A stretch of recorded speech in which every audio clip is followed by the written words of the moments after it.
Bom dia aos irmãos. Como é bom poder participar desse congresso. Fico feliz, agradecido, toda a comissão da Comunhão Batista Bíblica. Também o pastor Marcos, amigo que conheci, aprendi a amá-lo. Não tem como não amá-lo, né? Pastor Marcos, amigão mesmo, tenho aprendido muito com ele. Sou grato a Deus por conhecer vários irmãos aqui e rever alguns outros eventos que já participamos juntos. Que Deus continue os abençoando e é um prazer participar com vocês deste congresso. Como o pastor José Cano disse, Manuel Cano disse, trabalhamos com família. E é um privilégio, minha esposa e eu estamos já há quase 6 anos trabalhando com esse Ministério de Família. E sou casado há 14 anos com a mesma esposa, Josiane, e até que a morte nos separe. Nossa oração é que Cristo volte antes e juntos subamos, né, com Cristo. Mas é um privilégio poder estar desfrutando da companhia dela. A Josiane está aqui, minha esposa. E Deus nos deu 2 filhas, Alice e Larissa, depois de 11 anos de casados. E depois de muitos diagnósticos médicos dizendo que nunca seríamos pais. 11 anos depois, veio o diagnóstico do médico dos médicos. Vocês vão ser pais. E parece que Deus, Ele quis demonstrar a nós o poder dEle, que depois de 1 ano e meio, chegou a Larissa. Então, diferença de 1 ano e meio da Alice para a Larissa. E aprendi aqui com o mestre, com o nosso pastor, que acabou de ministrar, pastor José Cárceres. Vou ensiná-las a serem exigentes também. Quando chegar a hora, ser exigentes tão quanto. Abra sua Bíblia comigo. Em 2 Timóteo, capítulo de número 3, verso de número 1 ao 4.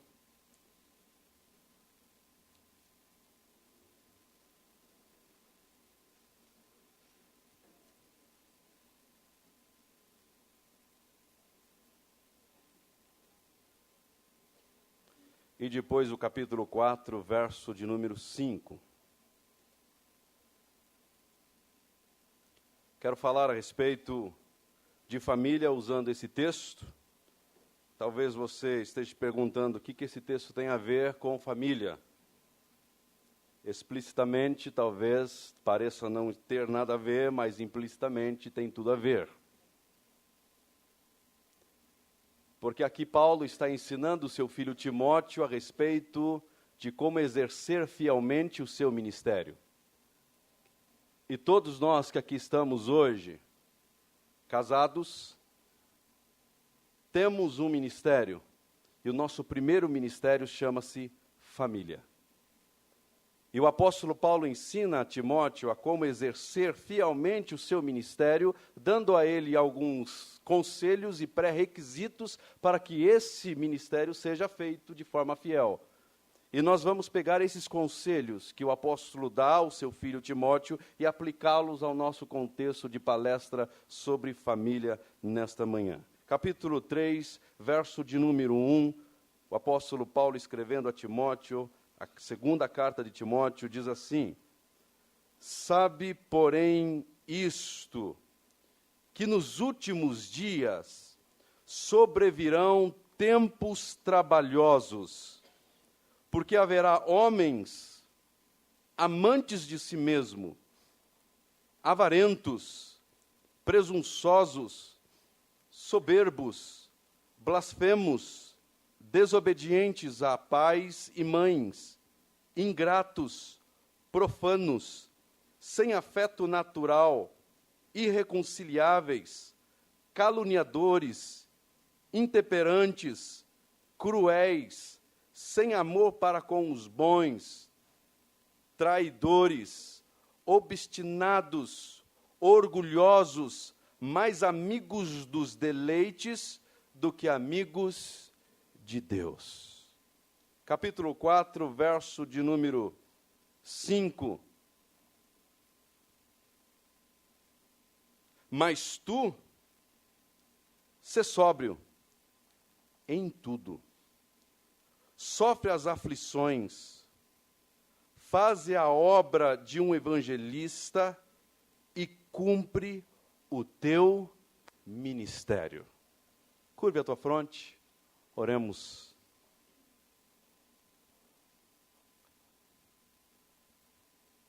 Ó Deus Pai, diante da tua palavra estamos novamente. E assim como o Senhor tem falado conosco, já nesta manhã, pedimos que mais uma vez o Senhor fale aos nossos corações. Espírito Santo, abra nossa mente, traz luz à nossa mente para a compreensão desta tua palavra. Que Cristo continue sendo glorificado nesta reunião. Que Cristo continue sendo adorado enquanto ouvimos a tua palavra. Pedimos, acrescenta em nós aquilo que precisa ser acrescentado. Arranque de nós o que precisa ser arrancado. E que o Senhor faça uso de nossas vidas, da nossa família, para o louvor da tua glória, Pai. Assim oramos em o nome do teu Filho amado Jesus Cristo, no poder do teu Espírito. Amém. Como disse o apóstolo Paulo, ele está escrevendo essa segunda carta ao seu filho amado Timóteo, e ele escreve essa carta já na sua segunda prisão. Ele não está mais numa prisão domiciliar, mas agora ele já está numa prisão aguardando agora ser derramado por libação, ou seja, a sua morte é iminente.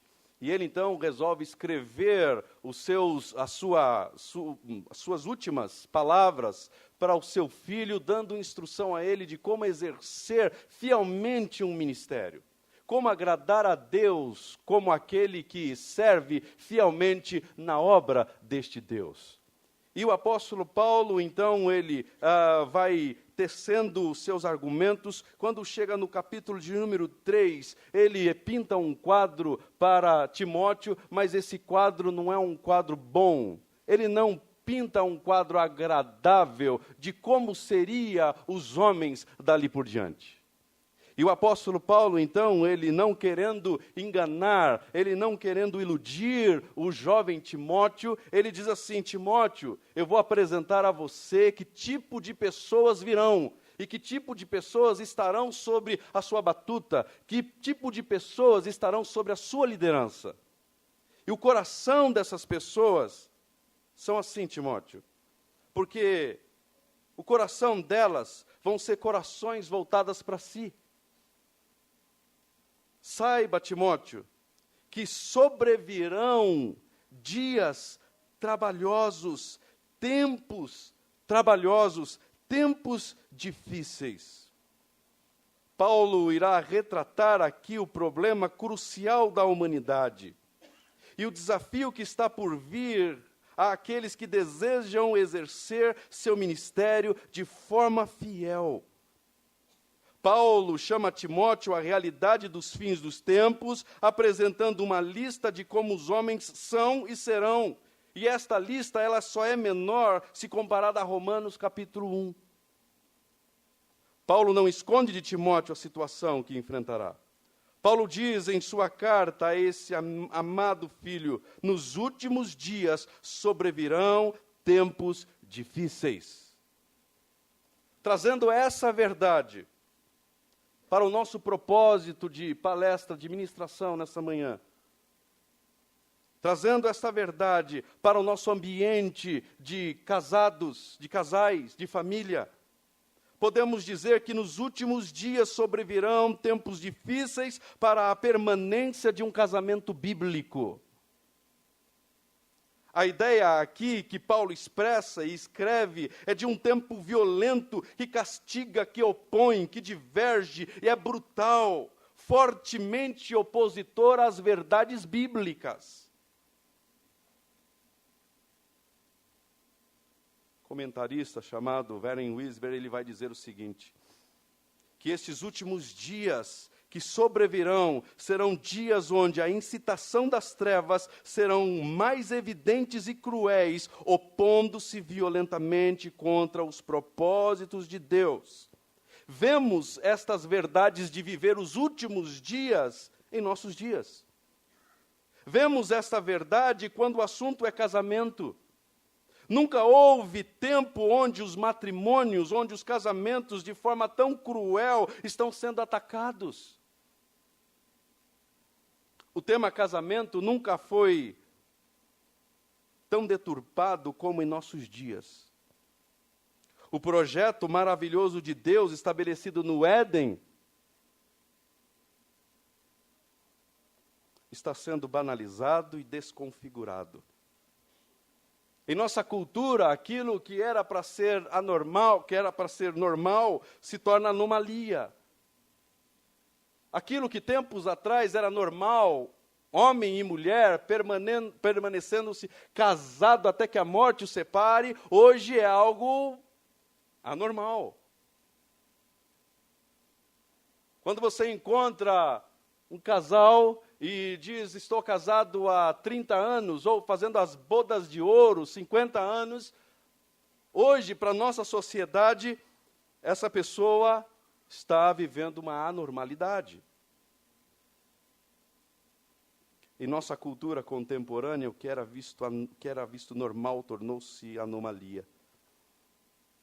Casamentos homossexuais, adultério, perversão sexual dentro do contexto familiar, inversão de papéis.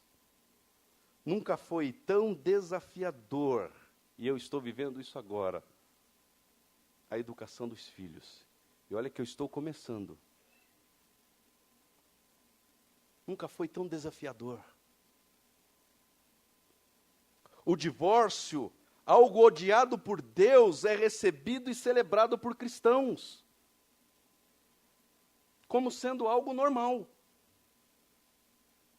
O mesmo pastor, o pastor que celebrou o casamento, o primeiro casamento, ele celebra o segundo, o terceiro, o quarto, o quinto, e para ele é normal. Paulo diz para Timóteo, Timóteo, sobrevirão tempos trabalhosos. E eu quero aqui nessa manhã dizer a você, sobrevirão tempos trabalhosos. Se você deseja ter um casamento bíblico, sobrevirão tempos trabalhosos. Nosso maior desafio como cônjuge é permanecer casado até que a morte nos separe, pois assim as Escrituras dizem. Em meio a uma geração desorientada e desequilibrada, quando o assunto é a vontade de Deus. E aí você pergunta, pastor, por que é que virão tempos trabalhosos? Por que é que virão tempos difíceis assim? Talvez fosse o mesmo questionamento do coração de Timóteo. Paulo, por que é que virão tempos trabalhosos assim? E Paulo vai explicar por que é que viria esses tempos trabalhosos. Ele vai apresentar o coração das pessoas que estão por vir. O coração das pessoas que estavam na sua atualidade e o coração das pessoas que ainda viriam. A resposta só poderia ser por causa do coração pecaminoso dos homens. E Paulo vai apresentar agora as características desses corações. Quais são as características do coração desses homens? Paulo começa a listar do verso 2 ao verso de número 4. E talvez você pergunte, Luciano, mas por que é que virá tempos difíceis se queremos manter um casamento bíblico? Por causa dos corações. Cristo, quando foi questionado a respeito do divórcio, Cristo disse, por causa do coração de vocês foi dado a carta de divórcio. Mas não foi assim desde o início. Que características são essas dos corações dos cônjuges? Paulo vai apresentar, e eu quero falar de apenas alguns. Primeiro, o apóstolo Paulo, ele ensina a Timóteo dizendo que os homens serão amantes de si mesmos.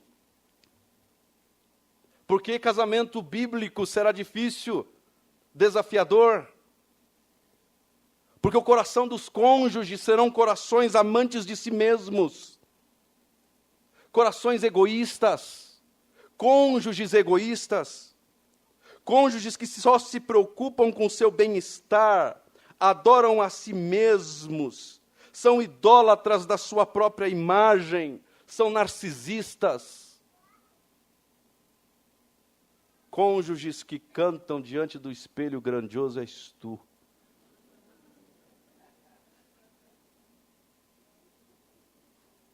É esse tipo de coração de cônjuges que virão e que existem. O casamento existe para a autossatisfação desses cônjuges. O casamento existe para a felicidade desses cônjuges, para o anseio e para os seus propósitos e os seus fins. Você pergunta para alguns que têm um coração assim, por que é que você casou? E a resposta é para ser feliz. Quão distante da verdade é isso? A felicidade não é o seu fim. A felicidade é a consequência de você viver dentro dos padrões bíblicos estabelecidos por Deus.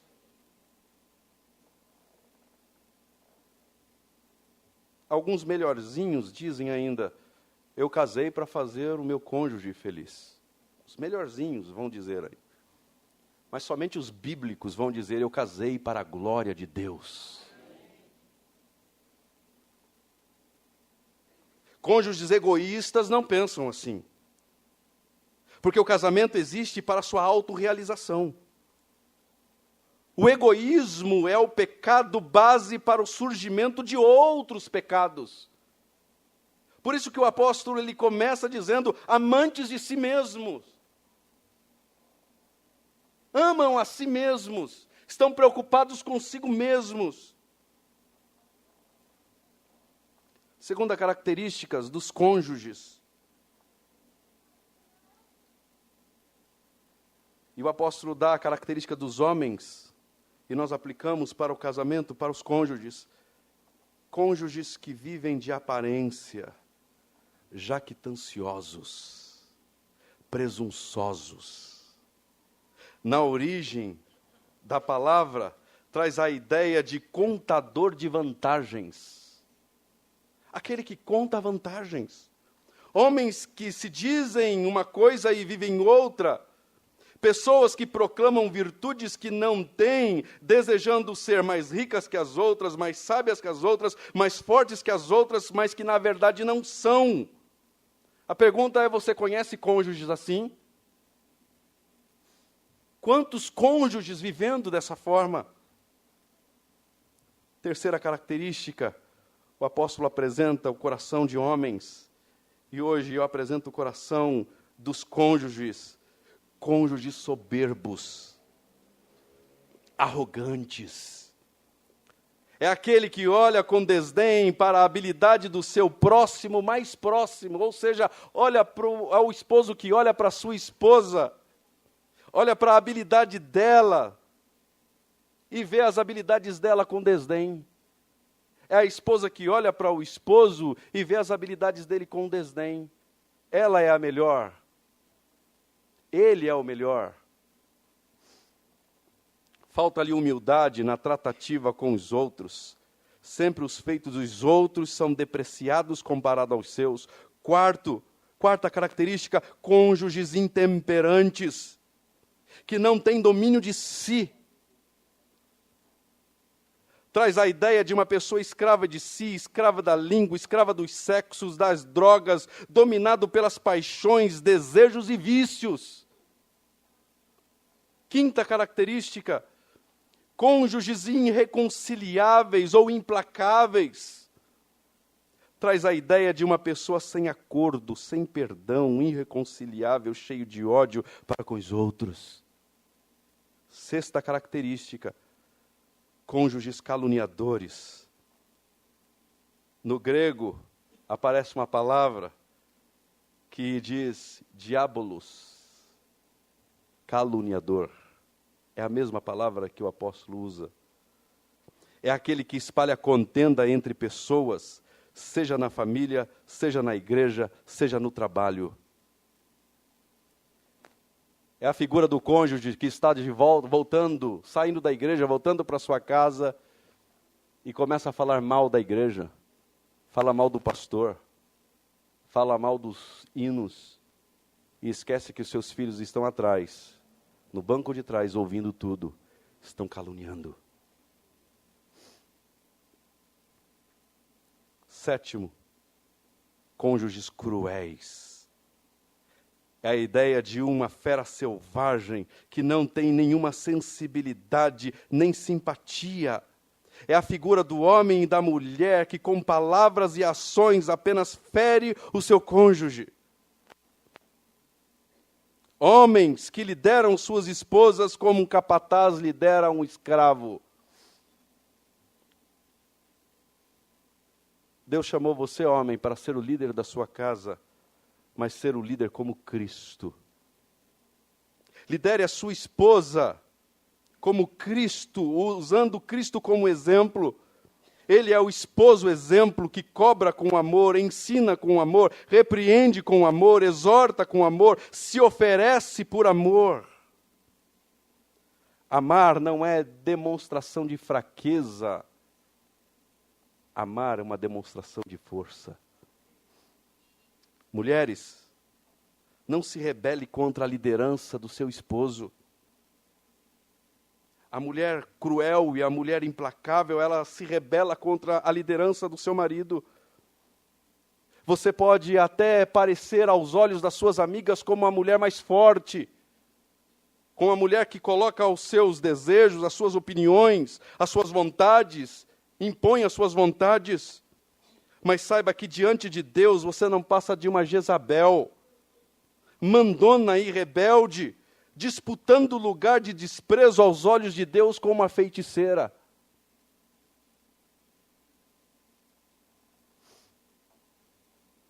Cônjuges não confiáveis, traidores. É a figura do homem que não se pode confiar. A ideia no original é de um delator de confidências. É o marido ou esposa que espalham particularidades do seu lar a amigos e amigas. Cônjuges que em uma disputa ou discussão espalha confidencialidades do seu matrimônio para ganhar adeptos e força para o seu lado em uma disputa. Mentem, quebram promessas, sempre que isso as ajudarem a conseguir o que querem. Nono, cônjuges ingratos. A ideia no original está em dois sentidos. Primeiro, o cônjuge ingratos quanto às dádivas de Deus. Esquece daquilo que Deus fez, perdoando-lhes. E também a ideia de ser ingrato com relação aos outros, aquilo que é feito a eles. Não tem gratidão para com os pais, não tem gratidão para com os amigos e irmãos. Décimo, cônjuges irreverentes. Trata-se de cônjuges indecentes, pessoas que perderam o pudor, a vergonha, a decência em tudo. Se vestem como se, de forma indecente, falam inconvenientemente, andam com pessoas indecentes, praticam indecência à luz do dia, na frente dos outros. 11º, cônjuges que não honram os pais. É aquele que não dá ouvido ou não dá devido valor aos ensinos de seus pais. Esposa, ajude o seu esposo a honrar os pais dele.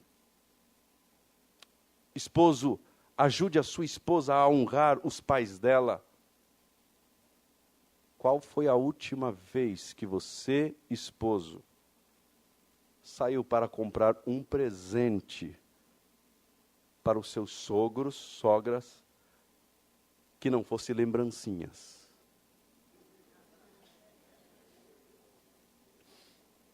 Você, esposa, qual foi a última vez que você saiu com o seu esposo para comprar um presente para a sua sogra, mas que não fosse lembrancinha, mas presente?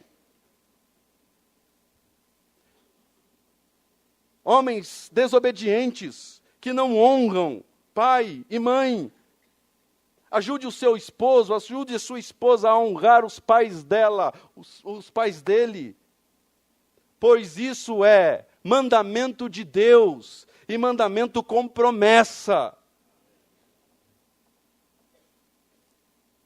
Se você não é sogro, se você não é sogra, e se você tem filho, você vai ser. Então veja bem o próximo presente de aniversário do sogro e da sogra.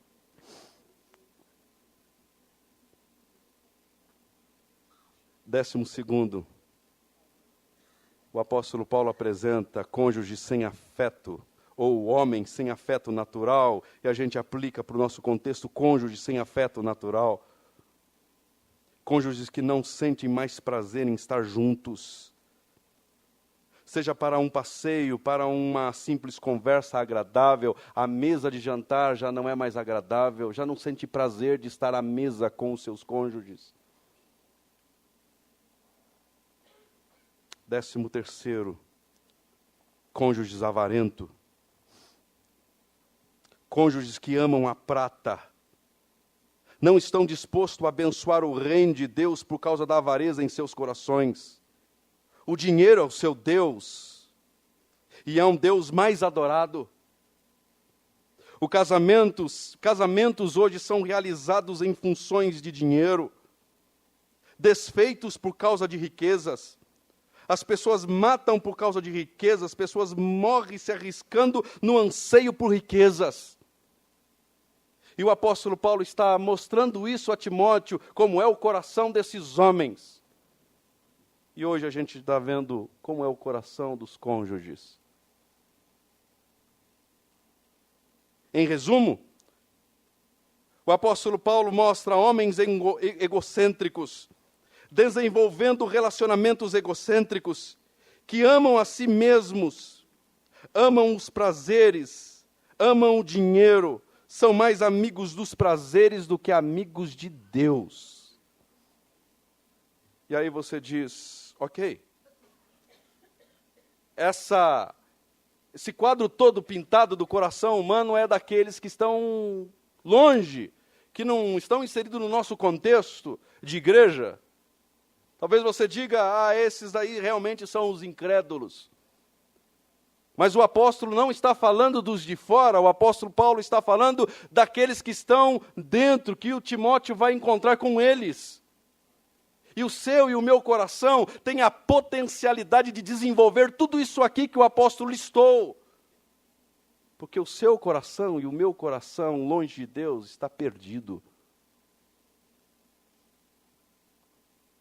Seu casamento pode desenvolver todas estas características que o apóstolo Paulo escreveu para Timóteo. De quem Paulo está falando? Paulo está dizendo, verso de número 5, do capítulo 3, tendo aparência de piedade, mas negando a eficiência dela. Ou seja, o apóstolo está falando pessoas que aparentemente são piedosas, são cristãs, levam Bíblia para os cultos, oram no meio da congregação.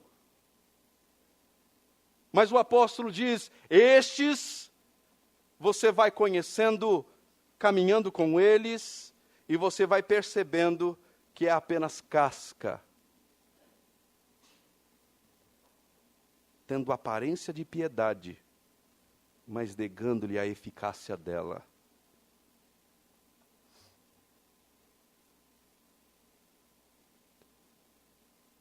Quantos casamentos assim?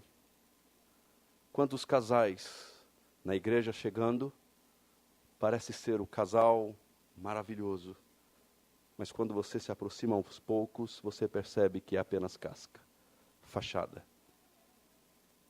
E o apóstolo está dizendo para Timóteo: Timóteo, eu vou apresentar para você essas características, mas tome cuidado, porque o seu coração também tem potencialidade de desenvolver isso. Então eu vou te dar conselhos, Timóteo. Eu vou te dar conselhos para que você não desenvolva um coração assim. E aí a gente olha para os conselhos do apóstolo Paulo e a gente aplica para o nosso contexto de casal, de casados, para não desenvolver também um relacionamento com corações assim. Quais são estes conselhos que o apóstolo diz para o seu filho Timóteo? Primeiro conselho que ele diz, verso 5, destes afasta-te. Timóteo, você está vendo o coração desses que eu acabei de listar aqui? Afasta-te deles. Foge deles, em outra tradução. Fuja deles. Não apenas fuja das pessoas assim, mas fuja de desenvolver um coração assim. Fuja de ter um coração amante de si mesmo. Fuja de ter um coração avarento. Fuja de ter um coração desobediente à paz. Fuja de ter um coração ingrato. Fuja de ter um coração irreconciliável, caluniador. Fuja disso, Timóteo. Quer ter um casamento que glorifica a Deus? E como consequência, um casamento que resulta em alegria permanente? Comece a fugir de uma vida descrita como os versos 2 ao verso 5. Quer um casamento que glorifica a Deus? Fuja de ter um coração assim. E fuja de pessoas assim. É esse o conselho que o apóstolo dá. O primeiro conselho que o apóstolo dá a um seu filho que está iniciando no ministério. Segundo conselho que o apóstolo dá a Timóteo: não basta você evitar os erros e fugir de pessoas que praticam o erro. É necessário você praticar o que é correto e imitar aqueles que praticam o que é correto. Verso de número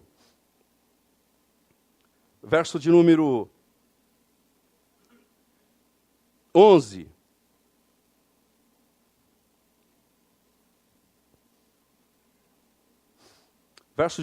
Vamos do verso 6. Porque destes números são os que introduzem pelas casas e levam cativas mulheres nécias, carregadas de pecados, levadas de várias concupiscências, que aprendem sempre e nunca pode chegar ao conhecimento da verdade. Como Janes e Jambres resistiram a Moisés, assim também estes resistem à verdade, sendo homens corruptos de entendimento e reprobos quanto à fé. Não irão, porém, avantes, porque a todos será manifesto o seu desvario, como também foi daqueles. Verso 10, o conselho do apóstolo a Timóteo: tu, porém, tens seguido a minha doutrina, meu modo de viver, intenção, fé, longanimidade, amor e paciência. Timóteo, não basta apenas fugir do erro, mas Timóteo, olhe para aqueles que praticam a verdade e tenha eles em estima e tenha eles como seu referencial e exemplo. A pergunta é: quem são seus modelos como casais? Quais cônjuges você tem imitado? Seu modelo de casamento tem sido os modelos apresentados pela Rede Globo? Seus modelos têm sido casais que você conheceu no Facebook?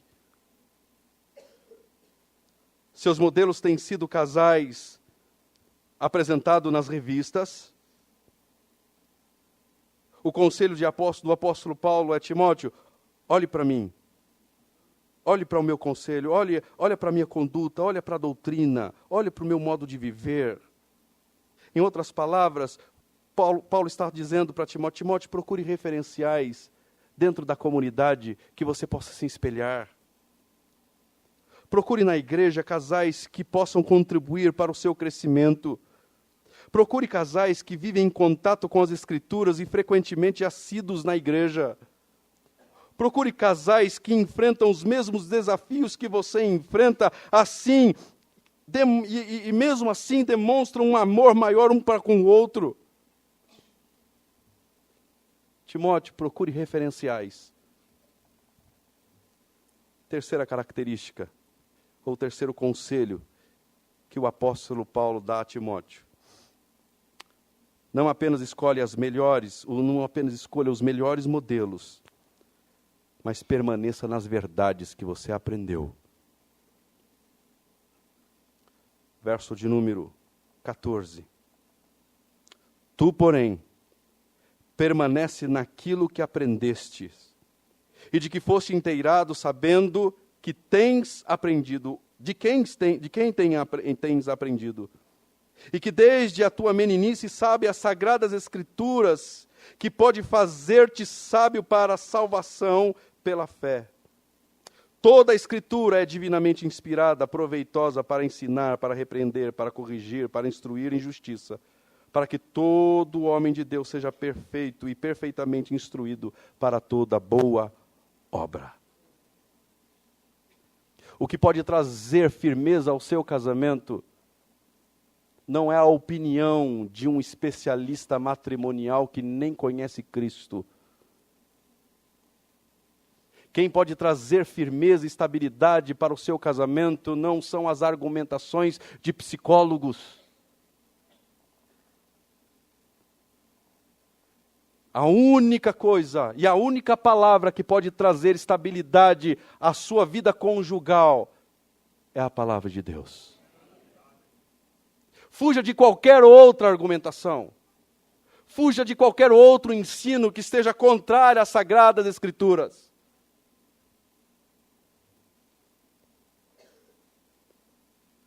Toda a Escritura vem de Deus. Ela é boa. Ela é perfeita. Porque ela é a vontade de Deus. Quarto e último. Capítulo de número 4. Verso de número 2.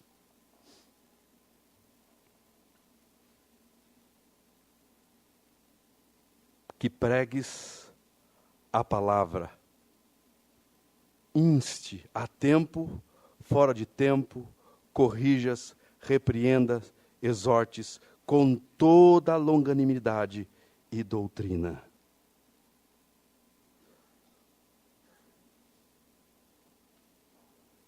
Quarto conselho do apóstolo Paulo a você que quer ter um casamento bíblico. Pregue a palavra. Mas como que eu posso pregar a palavra com o meu casamento?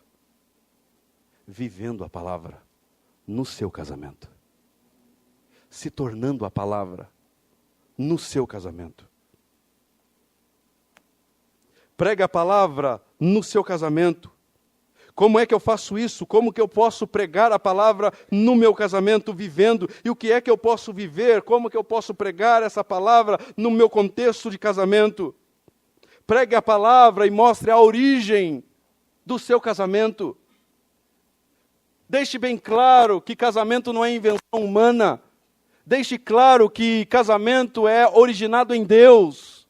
É projeto de Deus, é propósito de Deus. Seu casamento não nasceu no coração de homem, mas seu casamento nasceu no coração de Deus. Viva isso. Casamento não é ideia humana, mas é ideia divina. Qual é o conteúdo da minha pregação no meu casamento? Se casamento teve origem em Deus, E este Deus é um Deus santo, então o conteúdo do meu casamento deve ser um reflexo da santidade deste Deus santo. Expresse essa santidade de Deus convivendo com sua esposa. Expresse essa santidade de Deus convivendo com seu esposo, cuidando dos seus filhos. Anuncie a todos a santidade deste Deus santo e glorioso.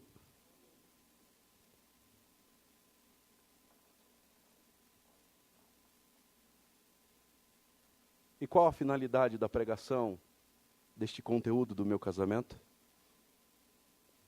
A finalidade não poderia ser outra, senão esta, para a glória de Deus. Porque eu expresso a santidade de Deus para a glória dEle. Porque eu vivo o meu casamento de forma santa, não contaminando com aquilo que o mundo me apresenta. É porque eu tenho um propósito de vida. E eu tenho um propósito de estar casado. O meu propósito de estar casado não é ser feliz. O meu propósito de estar casado não é fazer o meu cônjuge feliz. O meu propósito de estar casado é glorificar a Deus enquanto convivo com meu cônjuge. Ah, se você entender isso. Se você, pastor, ensinar isso aos cônjuges da sua igreja. Que maravilha, que bênção. Pregue com o seu casamento. Pregue a natureza do casamento, a origem do casamento, a natureza dele e a finalidade dele. Paulo está ensinando e aplicando considerações finais, concluindo. Paulo está ensinando o seu filho Timóteo como exercer de forma fiel o seu ministério. Que você grave no seu coração nessa manhã que o seu casamento é o seu primeiro ministério. Você, pastor, deve governar bem a sua casa, pois é o seu primeiro ministério. Você, esposa de pastor, deve auxiliar e zelar pela sua família, porque esse é o seu primeiro ministério. Faça isso com prazer. Segundo, direcione o seu casamento a práticas honrosas. Direcione o seu casamento para práticas que glorificam a Deus. Como fazer isso? Espelhe em modelos honrosos. Olhe para aquilo que as Escrituras diz. Tenha as Escrituras como o seu aferidor, o seu guia. E por último, pregue a tempo e a fora de tempo um casamento que expressa a glória de Deus, anunciando a sua santidade. Amanhã pela manhã nós vamos falar um pouco a respeito de como que é um casamento, como é a característica do primeiro casamento estabelecido por Deus no Éden. Quais são as características do homem que Deus criou? Quais são as características da mulher que Deus criou? Quais são as características do casamento criado, estabelecido e celebrado pelo próprio Deus no Éden?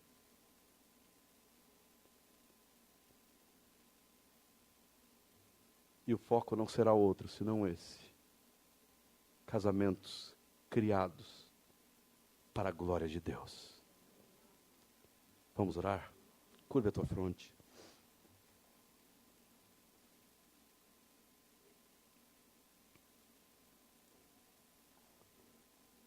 Ó Deus, obrigado pela tua palavra.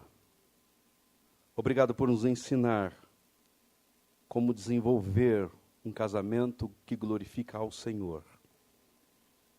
Pedimos, ajuda-nos a assim fazer.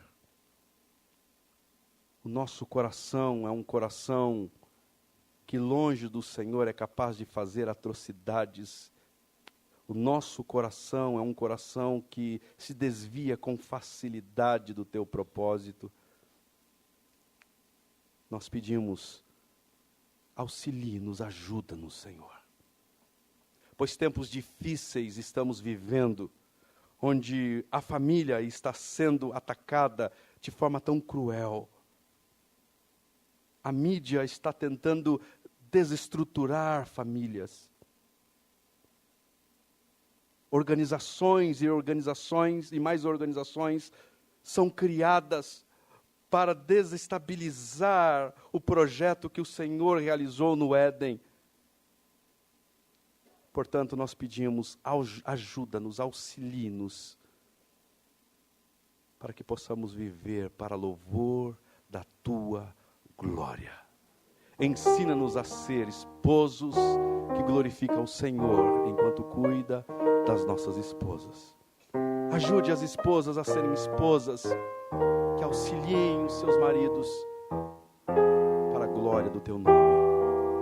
Fazemos essa oração em o nome do Teu Filho amado Jesus Cristo. E assim agradecemos. Amém.